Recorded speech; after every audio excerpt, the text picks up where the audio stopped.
In Japan, last names often connect to nature. This is an intuitive choice. After all, humans live because of nature. This is not unique to Japan, however. Some cultures also use nature in their naming conventions. Finnish is a good example. Some names are Peltonen, Makela, and Jokinen. Iceland is also similar. For example, the name Holt. However, this is different than English. In medieval England and many countries in Europe 1,000 years ago, many people were known in their village based on their profession. If your blacksmith was John, he was John Smith. Is your baker named Mike? He's Mike Baker. Here are some English name examples.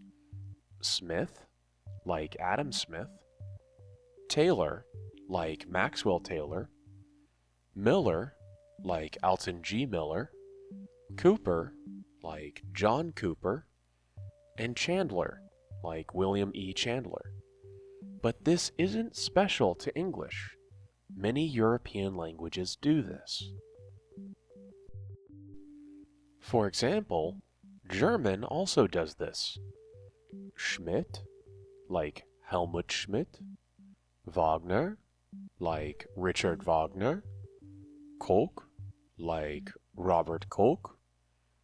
Schaefer, like Kurt Schaefer. And Müller, like Gerhard Müller. Next, Slavic names do the same. Czechs, Slovaks, Poles, Ukrainians, Belarusians, and Russians all have similar patterns. Today, I will give some Russian names.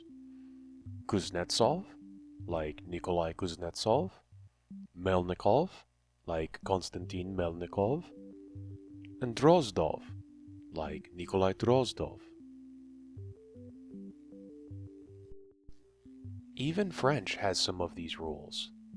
For example, Dupont, like Eleuthère et René Dupont de Nemours, and Boulanger, like Georges Boulanger.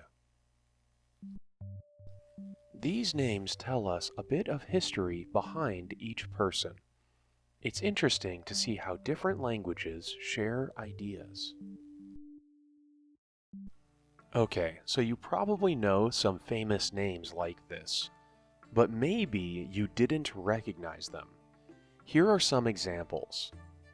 Will Turner from Pirates of the Caribbean, Harry Potter from Harry Potter, and John Shepard from Mass Effect.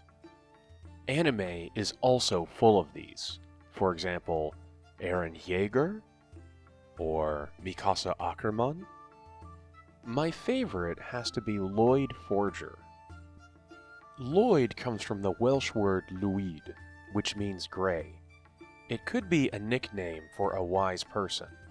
Wise people often have gray hair. Next is Forger.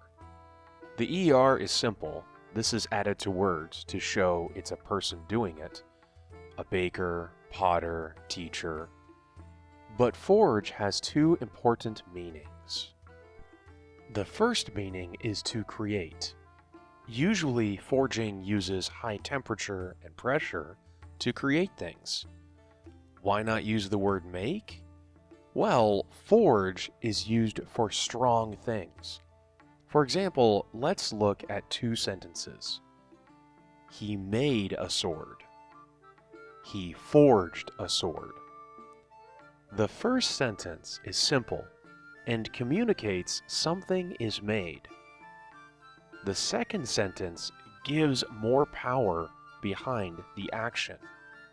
This sword took great effort and is very powerful.